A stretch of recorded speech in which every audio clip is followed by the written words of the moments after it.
All right, shalom, shalom. It's your brother Wabram. You're back with another lesson, Lord willing, to be edifying. I want to start by giving all praise, honor, and glory to Yahweh, Bahashem, Yahweh Shai, Bahashem, Wahadu Kakodash, Barakatha Yahweh, Barakatha Yahweh Shai.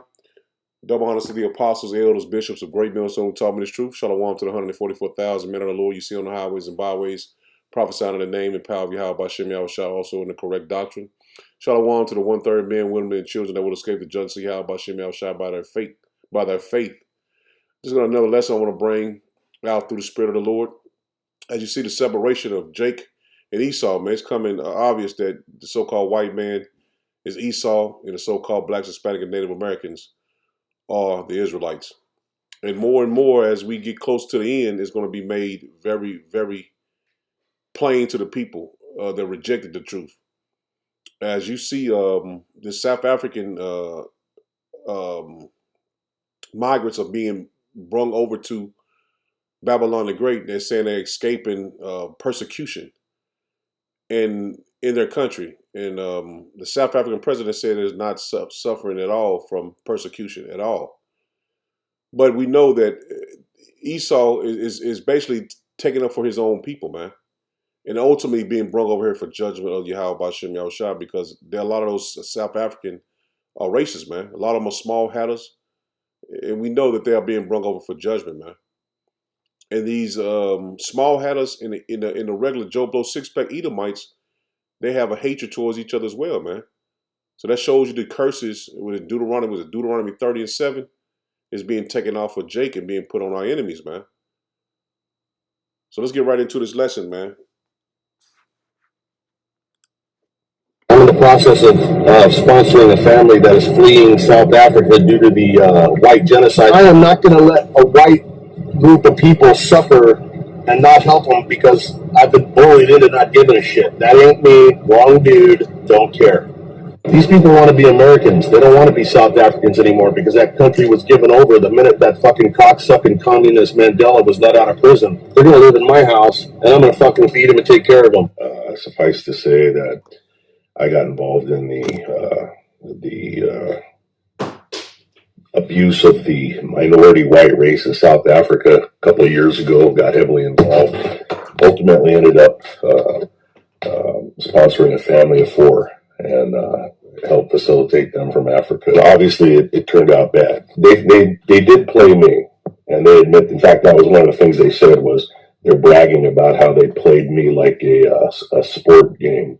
I spent over $30,000 in 11 months in money and fed and clothed them. So I might be stupid enough to have fallen for that because I thought with my heart instead of my head. You know what? They cost me a lot of money when they were here, suck and parasite and use people, and then when they're done, they just fucking, go on to the next fucking victim. When they talk to me, it's like, hey, we're a good family, we own a business, and we're hardworking people, and when we get to America, the way we'll pay the rent will be we'll work for you guys, all right? If anything, we had to work 10 times as hard just to fucking take care of these people. I mean, in 11 months, I got my grass cut 3 times. One time ended up being in a huge argument. Everything fucking free. Lay around, watch TV, and watch fucking movies for 11 months and fucking chain smoke cigarettes and don't do a god. So he's a victim of his ignorance, man. And Esau played him, which both of them Edomites, but you know what I mean, man. He played him, man. He was a victim of his own ignorance. And these Edomites are finna learn, man, the hard way. That hatred that they have towards us, it's finna be to their judgment, man. Because Obadiah tells you, Obadiah 118, Obadiah 110. These Edomites are finished, man. They're closer to thermonuclear war than ever before in the history of the world, man. So judgment is coming, man. And these South Africans is just basically just icing on the cake. I'm just really upset about something, and I want to delve into it real quick. Again, I know this isn't sports. I know some of you come here for sports. I respect that. But earlier today, a group of 50 white South Africans landed at Dulles International Airport as refugees. And they were welcomed into the United States under a humanitarian designation meant for those men and women fleeing war or persecution. And Trump has suspended this for all other groups everywhere in the world. And almost all of those other groups, or a huge majority, are people of color. And Donald Trump has allowed these 50 white South Africans into the United States because he says that there's a genocide in South Africa. And that is just actually not true. Trump said farmers are being killed. They happen to be white, but whether they're white or black, it makes no difference to me. And at the same time, you're watching people all over this country being round up, people almost exclusively who are of color, being rounded up by ICE, taken into facilities, exported. But white people are being brought in from South Africa under the false pretense of they're facing this life or death discrimination. It is so fucked up. Like, it is so fucked up. If you don't think these people are racist, please understand this. No brown people are allowed in this country. We are not taking any refugees who happen to be brown. But these 50 white people from South Africa can come in. These 50 white people with their families and their history of apartheid can come in. We need to help the white people of South Africa, and we're allowing them into America. Think how fucking deranged that is. I'm being serious. Even if you're a Republican, even if you're pro low taxes, think how fucking deranged that is, that there are people in the Trump administration believe that the optics and the politics of this, what we need to do are save the white South Africans. And if you're like, this is great, this is so awesome, blah, blah, blah, like, something is wrong with you. Like, something is actually wrong with you. This is the most racist, sinister shit I've seen done in the open by a politician in years. There's been racist, sinister shit done by both parties through the years. This is just, look, we're racist. Look, we're going to let the white people in, but no brown people in. But the white people, come on in. We want to save you. That's what this is. And if you're not paying attention, just Google it. Google South Africa and Trump. Google South Africa and white in America right now. I'm not exaggerating what's going on. It is fucked up and absolutely crazy and disgusting and disturbing, but on brand with this monster and his minions. And that's basically they bringing them over here to stoke, to bring up the racial tension to a higher level than what it is already is. And they just want to show you blacks, Hispanic, and Native Americans to your face that they are only for their people. And look at this right here. It says, "Be rational. How can the enslaved and the enslaver share the same God?" Which it makes absolutely no sense to be a Christian. It says, "One prays to be set free, and the other prays to keep their slaves in bondage." I know you can do that. Yeah, but that's the point, man. What's the point of being? What's the point of being a Christian? And the Lord is for to show that these Christians that it's a false religion when He let Esau loose, man. He's going to let Esau show his hatred towards you blacks, Hispanic, and Native Americans. And he basically just bringing these South Africans over here that already has that hatred towards you, Jake's embedded in them, to show it, man. And this is only building up more and more of that racial tension to cause that race war, man, between Jake and Esau. And 2/3 are going to get judged by that, man. Like I said, a lot of you Christians that believe the white man is a god, and also believe that he is a good person. You know how Jake is. They gullible to the actions of Esau. They finna show you, man. They finna show you that the hatred that they have for you is embedded in them, man. And they finna show these blacks, Hispanic, and Native Americans, 2/3, how much they really do hate you, man. And these Edomites are telling you, these Edomites are different. So check this out. So starting yesterday, the U.S. is receiving its first batch of white South African nationals that have been extended the privilege of coming to the United States as refugees from South Africa. This first batch is 8,000 of these people. So the American people didn't want this, don't want this. It's crazy because when Donald Trump took office, he discontinued almost entirely the refugee program.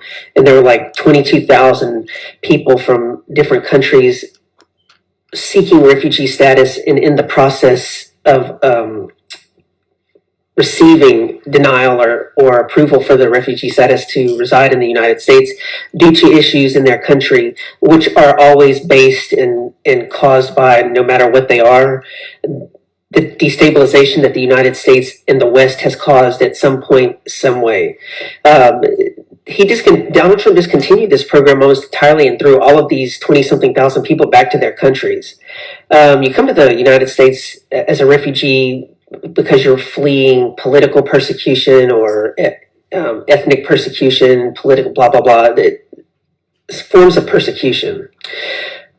These Afrikaners are not being racially discriminated against, but I will tell you something, and I hope this is not taken the wrong way. I worked in South Africa in 2017 and 2018 for their National Assembly, and I was able to meet some of these characters because they have a party in the parliament there called the Vryheid something first party. It's a minority party, and their party fundamentals are based on the party is based on two fundamentals. Okay, these are very racist people. The most racist shit I have ever heard in my life come out of these people's mouths, and the fundamentals of their party, their politics, is the staunch opposition to affirmative action and the staunch opposition to Black economic empowerment. These people are descendants of the colonialists from the Netherlands. They came into South Africa in 1948 and before that, really, and stole all of the land. So they make up like 13% of the population in South Africa, and they own like 95% of the land. Like literally, one person will have 20 or 25,000 acres that they and their lineage stole. And they are colonialist minded to this day. They are slave mentality, like slave owning mentality. They are, they exist in South Africa, and Black people are not allowed where they live unless they have a permit for work, like a housemaid or something. And they're the cause for South Africa being one of the most unequal countries in the world, according to the World Bank, to this day. And while apartheid ended in 1990, you wouldn't know it going to South Africa by the way that the Black people, the Black South Africans, are treated versus these jackasses. And that is what they are. They are fucking ignorant, evil people. I mean, they call themselves I'm not gonna play the words whole and thing. shit like that. I'm telling you, the stuff that they say, and it's like every single one of them that I met that are. I'm not gonna play the whole thing, but yeah, he goes into it, man. And they showing that hatred. They showing that hatred.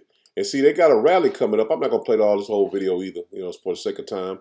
But you see right here, the national office, P.O. Box, Maysville, Kentucky, man. And they got these numbers on here to call because they have a rally coming up. You see it. And I think it's on the May 17th. The May 17th. I think that's the day of this rally. So he says Ku Klux Klan 160th year anniversary from 1865 to 2025. See that? 160 years they're celebrating. I'm gonna let a little bit of this play because he kind of goes into it. I saw this post on Facebook the other day. I've really been trying to think about what I was going to say.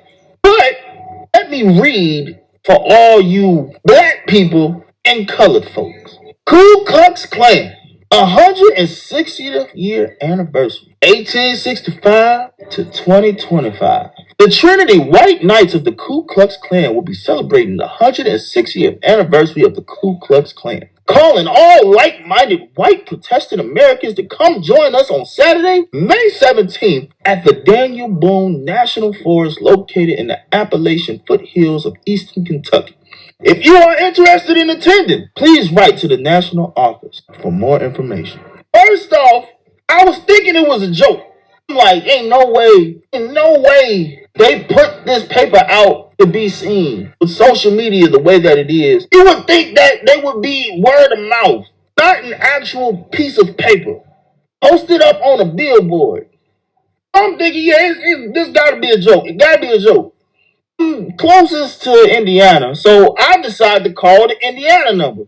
And to my surprise, the voicemail was real. The white guy sounded whiter than white country bumpkin, redneck, old seasoning having ass, cousin fucker cracker was on that voicemail. I'm thinking maybe this is a joke. This is a joke as well. I called the rest of the numbers, and they all are very much similar to the one that is in Indiana. I just want to let all y'all know that the Ku Klux Klan is still around, and on May 17th, they will be having a meeting at Daniel Boone National Forest located in the Appalachian foothills of eastern Kentucky. I don't know about y'all. Maybe we need to send some pranks up there to Appalachian Mountain. Yeah, but all he goes is just something retarded. He clueless what's going on. But yeah, they are having a rally, and they basically going to have it on May 17th. So that's coming up, and a lot of these Edomites are going to go to this rally, man. They want to build up this tension, man. That hatred towards you, blacks, Hispanic, and Native Americans, and we warn you to repent to the Lord, man, because judgment is here. It's at the door. But we're telling our people through the spirit and power of Yahweh Shem Yahushua, you are Israelites, man. And these other nations are heathen, especially Esau Edom, the so-called white man. So let's start right here in Genesis 25 and verse 21. It says, and Isaac entreated Yahweh Shem Yahushua for his wife because she was barren. And Yahweh Shem Yahushua was entreated of him, and Rebekah, his wife, conceived. And the children struggled together within her. And she said, if it be so, why am I thus? And she went to inquire of Yahweh Shem Yahushua. And Yahweh Shem Yahushua said unto her, 2 nations, see that? 2 nations are in thy womb. See that? It was 2 nations of people inside her womb. And 2 manner of people shall be separated, see that? From thy bowels. So we've always been separated from Esau, man. They are not our equal, man. They are enemies. They were separated from the womb. It says, and one people shall be stronger than the other people, and the elder shall serve the younger. And see, Esau was the elder, and he is finna get ready to serve the younger, man. That was the blessing that Esau was supposed to have, but through the Spirit, we know that the Lord set it up for Jacob to have it. And that's what's finna happen, man. The Lord is finna give the blessing to the Israelite, the rightful owner is the Israelites, man. To the blessing that all nations will be under their feet, man. This is coming very soon, man. This is not 30 years off like Nate and IUIC said, 20, 30 years off. No, man. This is year to year, man. This is it happen anytime, man. It says, and when her days to be delivered were fulfilled, behold, there were twins in her womb. See that? It was twins in her womb. One was stronger than the other, and the elder was going to serve the younger. And it was 2 nations that was twins in her womb, and they were separated, man. Never to be joined together. And this is the way the Lord set it up, man. This is Deuteronomy 32. This is Deuteronomy 32 in verse 7. It says, remember the days of old, consider the years of many generations. Ask thy father, and he will show thee thy elders, and they will tell thee. See that? That's what the prophets are doing right now, telling you through the spirit and power of Yahweh Shem Yahushua from the times of old, Esau and Jacob was born, and one was separated. And one was separated. Both were separated from each other, man. It says, when the Most High divided the nations, see that? When the Most High divided the nations, their inheritance. See, these nations was divided, man. These 2 nations, Jacob and Esau, was divided from the womb, man. It says, when the Most High divided the nations, their inheritance, when he separated the sons of Adam, he set bounds of the people according to the number of the children of Israel. See, everything was set up for the children of Israel, man. This is a part of the blessing. This is a part of the blessing, man. Let me get this in another translation. New Living Translation. It says, when the Most High assigned lands to the nations, when he divided up the human race, he established the boundaries of the peoples according to the number in his heavenly court. So he separated the people to basically to serve the children of Israel, and that's what's going to happen in the kingdom of heaven when the children of Israel are in the kingdom of heaven, man. We will have all these nations to rule over. They all will be separated by the children. They'll be separated by the number of the children of Israel, man. Let me bring it back. Deuteronomy 32 and 8 and Good News Translation is, the Most High assigned nations their lands. He determined where the peoples should live.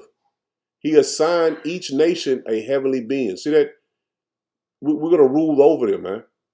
There's going to be so many up under us, man. I can't tell you how many slaves you're going to have, how many, I can't tell you that. But everything is going to be according to the children of Israel, man. That's what's going to happen in the kingdom of heaven.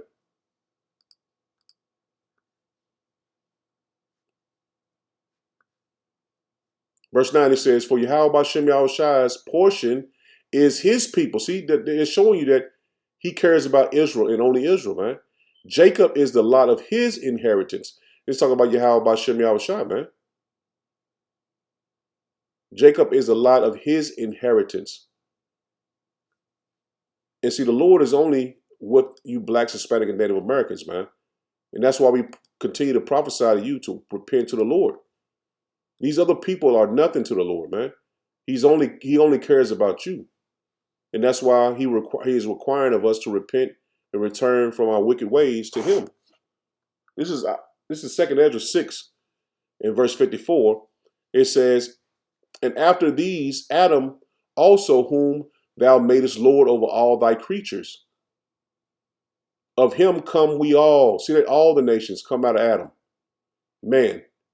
And the people also whom thou hast chosen. See that? We just read that the children of Israel was the Lord's inheritance. All this have I spoken before thee. See that? Of times of old. And this is what we continue to reiterate to our people, man. Yahweh Bashem Yahweh, because thou madest the world for our sake. See that? That's why he separated the lands according to the children of Israel. Because he made the world for our sakes. And the world to come is for the Israelites, man. The kingdom of heaven. It says, and as for the other people, which also come of Adam, thou hast said that they are nothing, but be like unto spittle, and has likened the abundance of them unto a drop that falleth from a vessel. See, they compare it to people as a drop of spit that's fall from a vessel, man. Compared to a drop of spit. And that's what the people are in the eyes of the Lord, man.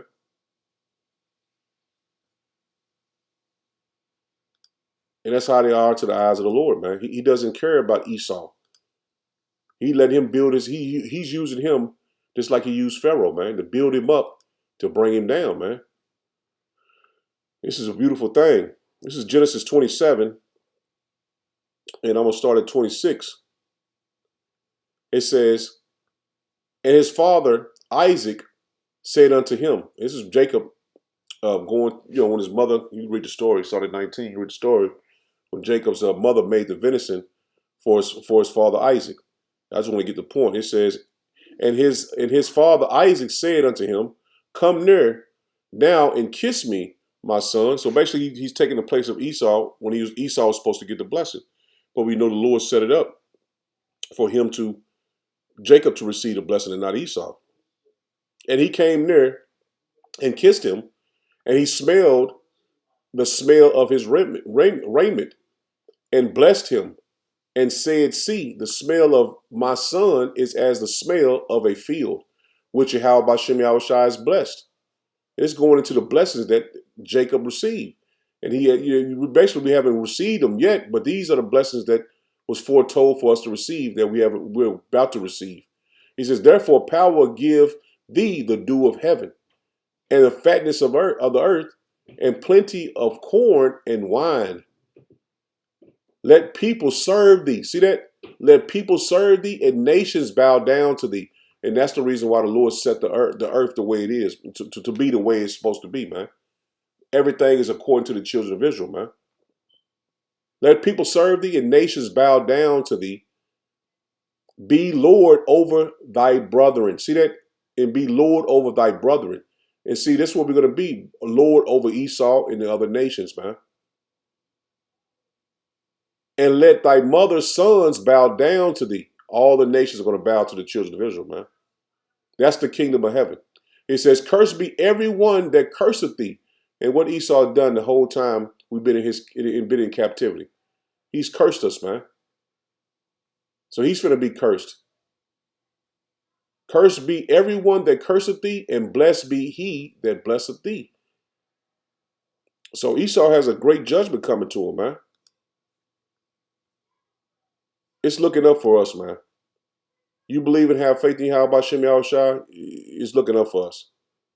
Because 2/3 of our people are going to be judged. They come back in the kingdom of heaven. But Esau and other nations, they're through, man. They're done.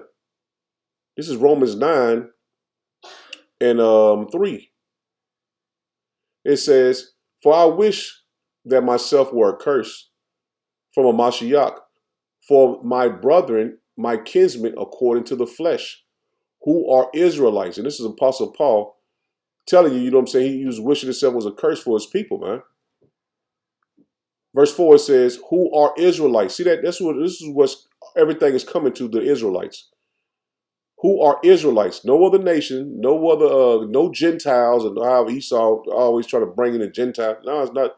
It's not talking about the blessings going to any other nation, but to the Israelites.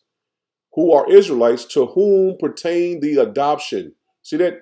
Who pertain the adoption, brought back to his power, and the glory of Yahweh Shem Yahushua, the covenant, the new covenant, and the giving of the law, which, will be in our inward parts. It says, and the service of power. See that? The blessings, the protection, the love, everything from Yahweh Shem Yahushua. It says, the service of power and the promises. See that? All the promises that was made from made to Isaac, to Jacob, we're going to receive all those promises, man. Whose are the fathers, and of whom, as concerning the flesh, Hamashiach came. See, the Lord came only for the blacks, Hispanic, and Native Americans, man, the Israelites, from your father. This is the reason why Yahweh Bashem Yahushua came, man. It says, who is over all, and the Lord is over all, man.